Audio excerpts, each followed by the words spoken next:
Another incident here related to that, a 41-year-old woman was found dead earlier today in what is believed to be a gender-based violence murder. It's alleged that she was stabbed by her boyfriend, who's now on the run. But to just hear more on that, let me speak to the neighbor who was the first to be on the scene. Mama, if you can just tell us as to what you saw earlier on, what really happened, what do you know about what happened here? Okay, what I can say is that I took a child, Emlyn, to my grandchild's birthday party yesterday afternoon. So we went to the party and we only came back after 12. And then as we drove up to her place to drop the child off, she came out running and said, "Thank you, Auntie Sally." But she normally calls me Mama. "Thank you, Auntie Sally. Thank you, Auntie Sally, for bringing my child and for taking her out for the day. I know, you told me, I know your son brought her with the Verpa. You went and fetched her with the Verpa, and now we brought her back again with the Verpa." And then they went into the house, and I took the next door neighbor's child also home because I took both the children out for the day. So this morning she came to me, "Emlyn, I'm selling Cook Sisters." We had Cook Sisters and tea. Then I sent her to the shop to go buy me fish oil. She came back and I said, "Go and fetch a bowl. I'm going to make your mother 6 Cook Sisters also so that she can have some." So Emlyn went and found them, and she came back. And she said, "Auntie Sally, come see. I think my mother's dead." I said, "Why? No, I think Clayton killed my mother." I said, "How come?" "No, maybe your mother's just lying there." That's what I said. So I decided, okay, let me just take off my gown and go there. So I went with her to the place. When I got there, I found Charlotte, which is the elder sister. Everybody was in tears. Everybody just stormed into the room at the back because that's where she was staying. So I took the key and I locked that room where she was lying in that room, because everybody just went in there. So we phoned the police, but there was no reply from the police station. And then I had to send my son. I phoned my son and asked him to go to the police station to fetch the police for me. And my son phoned the police, and he came back, and I said to him, "Just get the ambulance people." So we phoned the ambulance people. So they came on the scene. So from there, I don't know what happened, because I had to calm Charlotte down, who is the elder sister.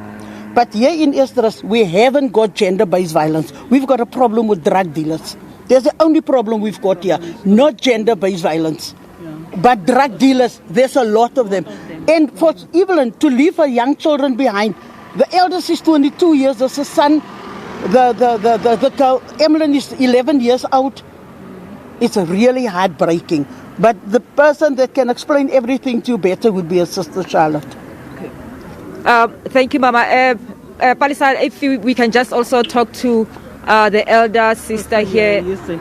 Mama, sorry about what happened. Surely this is a very quiet, somber mood for you, for the whole family.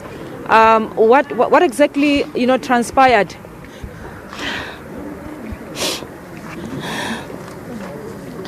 I got up this morning.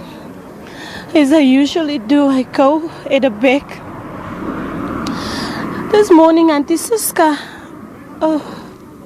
another friend of ours, a mother to us, she came to the house. She says to me, "Charlotte, where's your sister?" And I said to Auntie Siska, "My sister is in her room." Auntie Siska said, "No, man, I knocked there. There's no answer." I said, "No, maybe she went to a friend." So I went to the back. Me and Auntie Siska, we were sitting drinking cold drink. Then Auntie Siska said to me, "Charlotte, Clayton, who is the boyfriend, he came by my house this morning. He wanted money because he said he's going to work."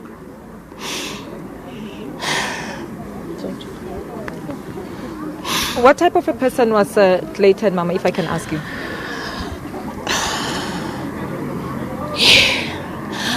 I never accepted him. I never liked him. He came in my life to destroy me. He was a person sitting in the house the whole day. I used to ask her, how come this guy sit in the house the whole day? What type of a man is this? that he's sitting in the house the whole day. She says to me, he's quiet. I said, no, he's not. He's not. There's something fishy about this guy.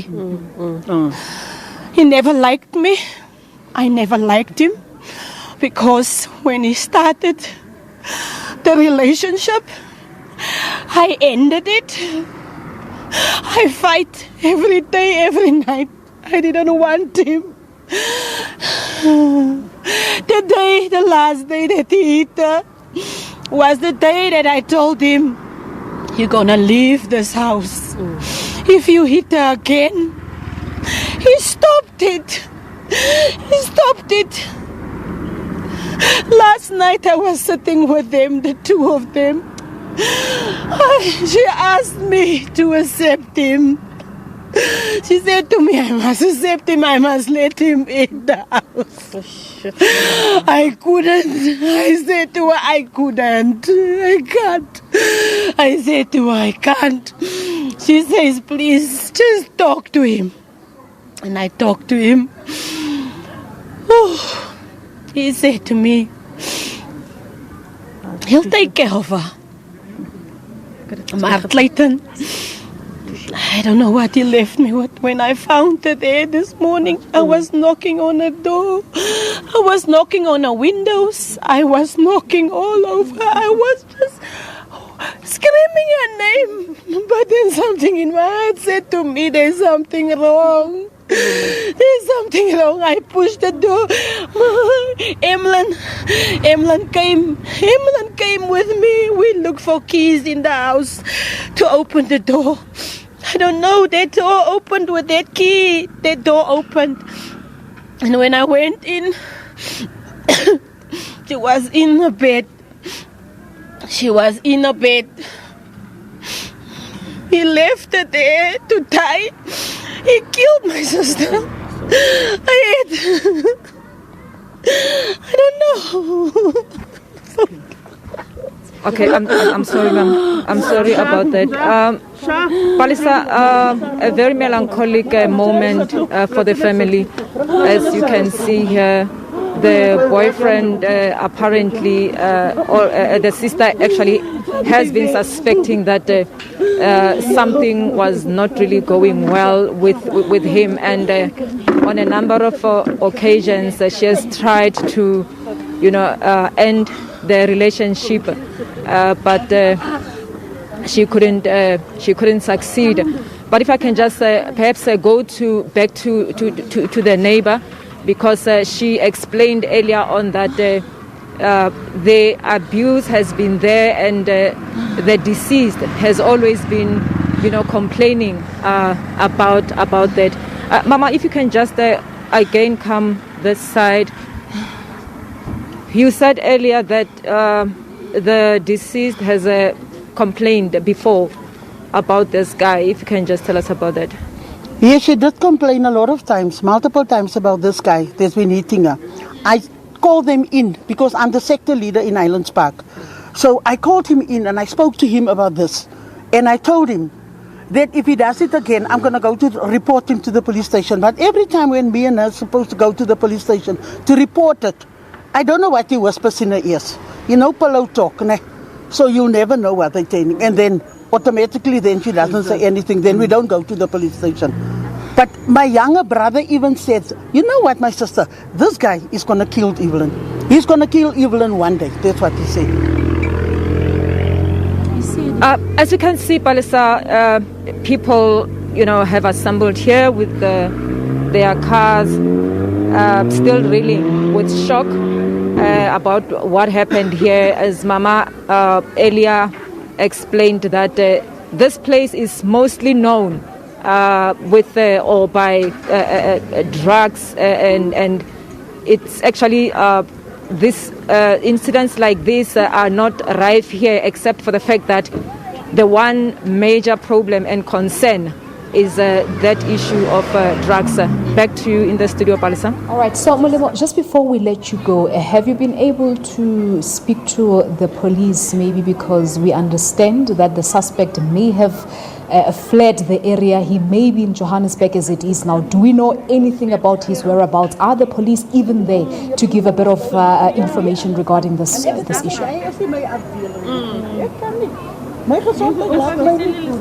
Well, earlier on, as we're trying to establish that with the police, we couldn't actually been, furnished with that information. They, of course, are still, trying to piece that information together as well. But what is known now is that the suspect or the guy in question is still on the run. All right, Molemo, thank you so much for that update. We'll certainly be going back to you for more when you have developments on the story. SABC News reporter there, Molemo Mothoa, out of Highlands Park in Eesterust in Pretoria, where yet another body of a woman has been found. A 41-year-old from Eesterust was found killed. Her mutilated body was found this morning. And as you may have heard, the sister to the deceased, they're saying that so far the suspect is the boyfriend who was last seen with her, and painting a picture that abuse has been happening in that particular relationship, and the sister saying that she refused to accept that relationship. But last night her now deceased sister called her in to say, please do accept my boyfriend. So this has happened, but as I said, we'll certainly have more for you regarding this particular issue, more from the police as to whether they have any leads or not. All right, let's take a quick break.